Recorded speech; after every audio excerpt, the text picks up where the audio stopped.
আমি জয়া, আমি হাউসওয়াইফ। এখন প্রশ্ন করতে পারেন আপনারা সবাই যে রোজার মধ্যে কি কোনো যোগা করা হচ্ছে? কিন্তু এটার মধ্যে একটা সম্পর্ক আছে।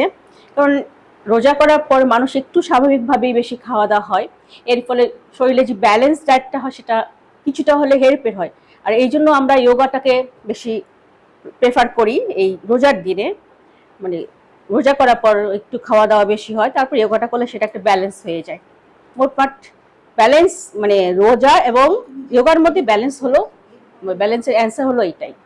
যোগা করলে আমার মতে, আমার পার্সোনাল ওপিনিয়ন হলো, যোগা করলে সব দিকে শরীরের সব কিছু একটা ব্যালেন্স হয়। মানে প্রত্যেকটা অঙ্গ প্রত্যঙ্গ এবং আমাদের শারীরিক যে সমস্যাগুলো থাকে সেগুলো মনে হয় একটা ব্যালেন্সে চলে আসে। সেই জন্য আমরা যোগাকে খুব প্রেফার করি। যোগার মানে হলো সুস্থতা, শারীরিক মানসিক সব দিকে আমরা সুস্থ বোধ করি। আমার মতে সবারই যোগার মধ্যে মনোযোগ দেওয়া উচিত, যোগাতে চলে আসা উচিত, আমার পার্সোনাল ওপিনিয়ন।